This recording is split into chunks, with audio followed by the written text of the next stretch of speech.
നമ്മൾ വീട്ടിൽ പിസ്സ തയ്യാറാക്കുമ്പോൾ അതിന് ചേർക്കുന്ന പിസ്സ സോസ് ഇല്ലേ, അതാണ് ഇന്ന് ഞാൻ റെഡിയാക്കാൻ പോകുന്നത്. അതിനായിട്ട് ഞാൻ നന്നായിട്ട് പഴുത്ത കുറച്ച് തക്കാളി എടുത്തിട്ടുണ്ട്. അതിൻ്റെ കൂടെ ചേർക്കാനായിട്ട് കുറച്ച് വെളുത്തുള്ളി പൊടി പൊടിയായിട്ട് അരിഞ്ഞെടുത്തിട്ടുണ്ട്. കുറച്ച് കാപ്സിക്കം, അതിൻ്റെ ഉള്ളിലെ അരിയെല്ലാം കളഞ്ഞിട്ട് എടുത്തിട്ടുണ്ട്. നമ്മൾ തന്നെ തയ്യാറാക്കുമ്പോൾ നമുക്ക് തന്നെ അറിയാം ഇതിലെന്തൊക്കെ നമുക്ക് ചേർക്കണം, എന്തൊക്കെയാണ് അതിനകത്തിലുള്ളത്, ഇതെല്ലാം നമുക്ക് കൃത്യമായിട്ട് അറിയാൻ പറ്റും. അതുകൊണ്ട് തന്നെ ഞാൻ വീട്ടിൽ പിസ്സ തയ്യാറാക്കുമ്പോഴെല്ലാം ഇവിടെ തന്നെ പിസ്സ സോസ് റെഡിയാക്കി വെക്കലാണ് പതിവ്. അപ്പോൾ അതിനായിട്ട് ഞാൻ കുറച്ച് നല്ല പഴുത്ത തക്കാളി എടുത്തിട്ടുണ്ട്. നല്ല കളറുള്ള തക്കാളിയാണ്. ഇത് തയ്യാറാക്കുന്നത് എങ്ങനെയാണെന്ന് നോക്കാം. ഇത് തയ്യാറാക്കുമ്പോൾ വേറെ കുറച്ച് സാധനങ്ങളും കൂടി ആഡ് ചെയ്യേണ്ടതായിട്ടുണ്ട്. ആദ്യം നമുക്ക് ഈ ടൊമാറ്റോ ഒന്ന് വേവിച്ചെടുക്കാം. ഈ ടൊമാറ്റോ നമ്മൾ ചൂട് വെള്ളത്തിലിട്ടിട്ടാണ് കുറച്ചൊന്ന് വേവിച്ചെടുക്കുക. ഇതിൻ്റെ തൊലി ഇളകി പോകത്തക്ക രീതിയിൽ നമ്മൾ ഇത് വേവിച്ചെടുക്കണം. അതിനായിട്ട് ഈ ടൊമാറ്റോയുടെ ചുവട് ഭാഗം നമ്മളിങ്ങനെ നെടുകയും കുറുകയും ഓരോ വരയിട്ട് കൊടുക്കുക. ഇതിൻ്റെ ഈ ഭാഗവും നോക്കി അങ്ങനെ നമ്മൾ നെടുകയും കുറുകയും വരയിട്ട് കൊടുക്കണം. ഒരുപാട് ഉള്ളിലേക്ക് കയറരുത്, ഇങ്ങനെ വേണം വരയിടാൻ. എല്ലാ ടൊമാറ്റോയും നമുക്ക് അതേപോലെ ചെയ്തെടുക്കാം.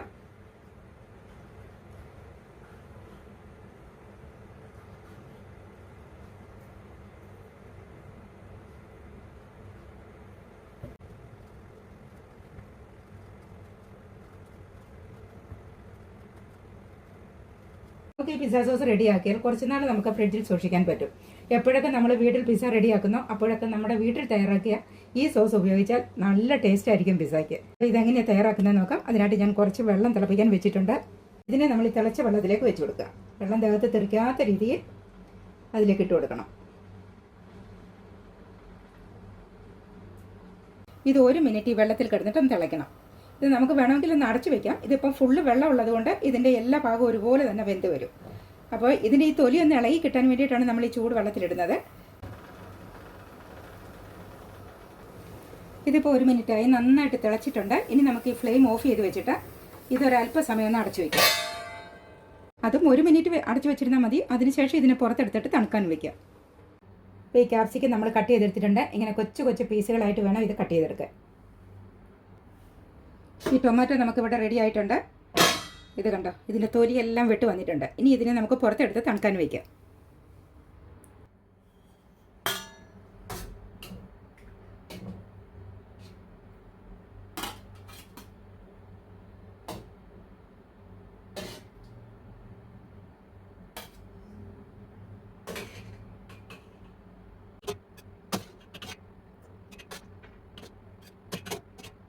ഇത് കുറച്ച് സമയം ഒന്ന് പുറത്തിരിക്കട്ടെ. എന്നിട്ട് ഇതിൻ്റെ തൊലി മാറ്റിയിട്ട് നമുക്കിതിൻ്റെ പൾപ്പ് സെപ്പറേറ്റ് ആക്കി എടുക്കാം.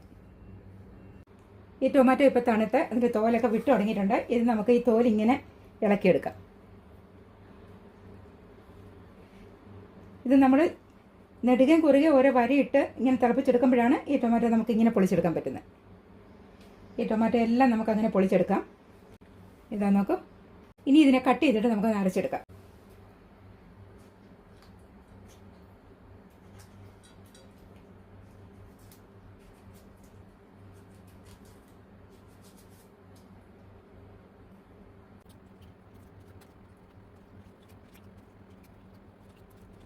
ഇപ്പോൾ ഈ ടൊമാറ്റോ എല്ലാം നമ്മൾ കട്ട് ചെയ്തെടുത്തിട്ടുണ്ട്. ഇനി ഇതിനെ നമുക്ക് അരച്ചെടുക്കാം. ഇത് നമ്മൾ അരയ്ക്കാൻ എടുക്കുമ്പോൾ കൂടുതൽ അരഞ്ഞു പോകാത്ത രീതിയിൽ കുറച്ച് നമുക്ക് മാറ്റി വയ്ക്കാം. ആദ്യം ചെയ്യുന്നത് നന്നായിട്ട് അരച്ചു എടുക്കാം.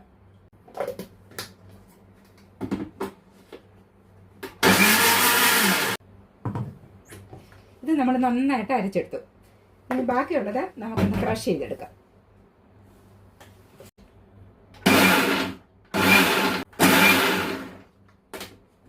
ഇത് ഞാൻ ഒഴിക്കുമ്പോൾ കാണിച്ചു തരാം. ഇതിൻ്റെ ഉള്ളിൽ കുറച്ച് പീസസ് ഒക്കെ കിടപ്പുണ്ട്. ഇനി നമുക്കൊരു പാൻ വയ്ക്കാം. അതിലേക്ക് കുറച്ച് എണ്ണ ഒഴിച്ചു കൊടുക്കാം. നമ്മുടെ കയ്യിൽ ഏത് എണ്ണയാണോ ഉള്ളത് ആ എണ്ണ ഒഴിക്കാം. പക്ഷേ വെളിച്ചെണ്ണ മാത്രം ഒഴിക്കരുത്. വെളിച്ചെണ്ണ അല്ലാത്ത ഏത് എണ്ണയും നമുക്ക് ഒഴിക്കാം. എൻ്റെ കുറച്ച് ഒലിവ് ഓയിൽ ഉണ്ടായിരുന്നതുകൊണ്ട് ഞാനിപ്പോൾ ഒലിവ് ഓയിലാണ് ഒഴിച്ചത്. ഇതിലേക്ക് നമുക്ക് അരിഞ്ഞു വെച്ചിരുന്ന വെളുത്തുള്ളി ഇട്ട് കൊടുക്കാം.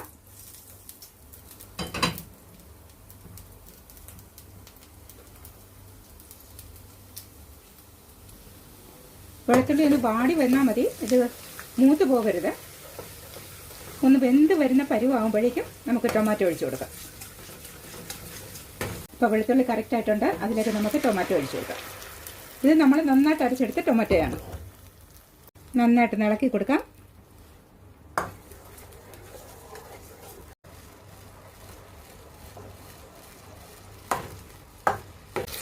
ഇതിലേക്ക് നമുക്ക് അധികം അരിഞ്ഞു പോകാതെ എടുക്കാം ടൊമാറ്റോ കൂടി ഒഴിച്ചു കൊടുക്കാം. ഇതൊക്കെ ഇത് കുറച്ച് പീസസ് ഒക്കെ ഉണ്ട് ഇതിൽ. ഇതിനെ നന്നായിട്ട് തിളച്ചൊന്ന് വേകട്ടെ. ഇത് ഇളക്കിക്കൊണ്ടിരിക്കണം. ഒരുപാട് സമയം നമ്മൾ ഇളക്കാതിരിക്കരുത്, അപ്പോഴേക്കും ഇതിൻ്റെ അടിക്ക് പിടിക്കും. ഇനി ഇതിലേക്ക് നമുക്ക് അരിഞ്ഞു വെച്ച ക്യാപ്സിക്കം ഇട്ട് കൊടുക്കാം.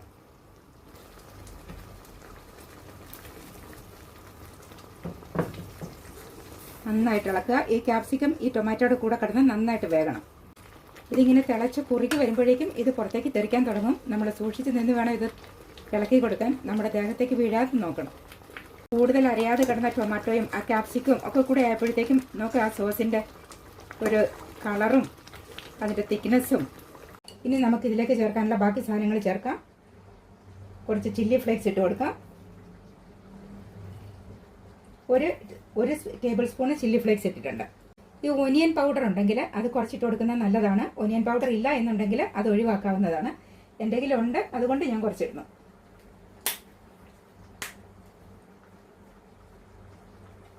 ആ ഒനിയൻ പൗഡറും ചില്ലി ഫ്ലേക്സും കൂടെ ഇതിനകത്തിൽ നന്നായിട്ട് മിക്സ് ആയിട്ടുണ്ട്. ഇതിലേക്ക് നമുക്ക് കുറച്ച് ഒറിഗാനോ ഇട്ട് കൊടുക്കാം. ഇതിപ്പോൾ 1 ടീസ്പൂണോളം ഒറിഗാനോ ഇട്ടിട്ടുണ്ട്. അതിനോടൊപ്പം തന്നെ 1 ടേബിൾ സ്പൂൺ മിക്സ്ഡ് ഹെർബും കൂടി ഇട്ട് കൊടുക്കണം. ഇതിപ്പോൾ എനിക്കതിൻ്റെ അളവ് അറിയാവുന്നത് കൊണ്ടാണ് ഞാൻ ഇങ്ങനെ ഇട്ട് കൊടുക്കുന്നത്. നിങ്ങൾ ഇടുമ്പോൾ 1 ടേബിൾ സ്പൂൺ തന്നെ ഇടണം. എന്നിട്ട് ഇതിനെ നന്നായിട്ടൊന്ന് മിക്സ് ചെയ്ത് കൊടുക്കുക. അപ്പോൾ ഇതിന് ചേരേണ്ട സ്പൈസസ് ഒക്കെ നമ്മൾ ചേർത്തിട്ടുണ്ട്. ഇങ്ങനെയുള്ള പിസ്സ സോസ് നമുക്ക് പുറത്തുനിന്ന് വാങ്ങിക്കാൻ കിട്ടില്ല. നമ്മൾ തന്നെ ശരിയാക്കി എടുത്താൽ ഇതിൽ ചേരേണ്ട സാധനങ്ങളൊക്കെ ചേർക്കുകയും ചെയ്യാം. നല്ല ടേസ്റ്റായിട്ട് നമുക്ക് റെഡിയാക്കി എടുക്കുകയും ചെയ്യാം. ഇനി ഇതിലേക്ക് 1 ടീസ്പൂൺ ബ്രൗൺ ഷുഗർ ഇടുക. നിങ്ങളുടെ കയ്യിൽ വൈറ്റ് ഷുഗറോ ബ്രൗൺ ഷുഗറോ ഏതാണോ ഉള്ളതെന്ന് വെച്ചാൽ അതിട്ട് കൊടുക്കുക. ഇതിൽ നമ്മൾ ഉപ്പ് ഇതുവരെ ഇട്ടിട്ടില്ല. അടുത്ത് നമുക്ക് ഉപ്പിടാം.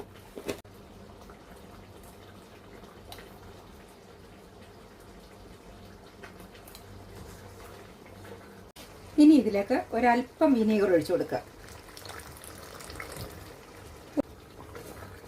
ഇത് കണ്ടിട്ട് തന്നെ നമുക്ക് കൊതിയാവണില്ലേ പിസ്സ കഴിക്കാൻ? ഞാൻ കഴിഞ്ഞ ആഴ്ചയിൽ പിസ്സ റെഡിയാക്കിയിരുന്നു. ഞാനത് അപ്ലോഡ് ചെയ്തിട്ടുണ്ട്, നിങ്ങൾ കണ്ടിട്ടുണ്ടാവും.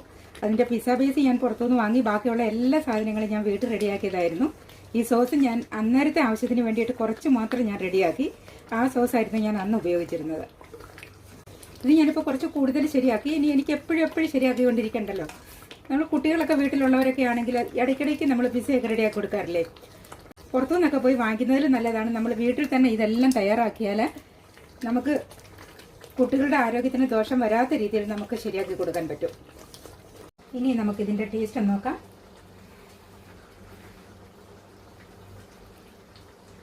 ഓ, അടിപൊളി സോസ് എന്ന് പറഞ്ഞാൽ ഈ സോസ് നിങ്ങൾ ഒരിക്കൽ വീട്ടിൽ റെഡിയാക്കിയാൽ പിന്നെ നിങ്ങൾ പുറത്തുനിന്ന് പിസ്സ സോസ് കാശ് കൊടുത്ത് വാങ്ങുകയില്ല. ഇത് നമുക്ക് 1 മാസത്തോളം കേടാകാതെ ഫ്രിഡ്ജിൽ സൂക്ഷിക്കാൻ പറ്റും. ഇതിലിട്ട ക്യാപ്സിക്കം ഒക്കെ നന്നായിട്ട് വെന്തിട്ടുണ്ട്. ഇതൊക്കെ നമ്മൾ ആ സോസ് അങ്ങോട്ടെടുത്ത് പുരട്ടുമ്പോൾ ഈ ക്യാപ്സിക്കമൊക്കെ ഇതിനകത്തിൽ കിടക്കുന്നത് കാരണം നല്ല ടേസ്റ്റ് ആയിരിക്കും. നമുക്കത് പറഞ്ഞറിയിക്കാൻ പറ്റില്ല. നമ്മളത് ഉപയോഗിച്ച് തന്നെ നോക്കണം. എങ്കിൽ മാത്രമേ നമുക്ക് ഇതിൻ്റെ ടേസ്റ്റ് എങ്ങനെയുള്ളതാണെന്ന് അറിയുള്ളൂ. ഇതിൻ്റെ കൺസിസ്റ്റൻസി കണ്ടല്ലോ, ഇതാണ് ഇതിൻ്റെ കറക്റ്റ് അളവ്. ഇതിന് കുറച്ച് സമയം നമ്മൾ ഫ്ലെയിം ഓഫ് ചെയ്തിരിക്കുമ്പോഴേക്കും തണുക്കുന്ന ഉടനെ കുറച്ചുകൂടി കട്ടിയാകും.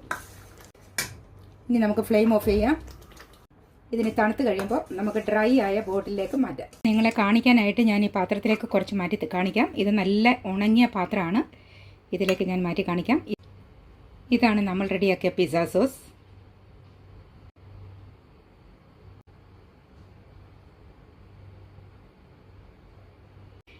ഈ വീഡിയോ നിങ്ങൾക്ക് ഇഷ്ടമായെങ്കിൽ നിങ്ങൾ സബ്സ്ക്രൈബ് ചെയ്യാതെയാണ് ഈ വീഡിയോ കാണുന്നതെങ്കിൽ ദയവായി നിങ്ങൾ സബ്സ്ക്രൈബ് ചെയ്യണേ. ലൈക്ക് ചെയ്യാനും ഷെയർ ചെയ്യാനും നിങ്ങൾ മറക്കരുത്. Thank you for watching.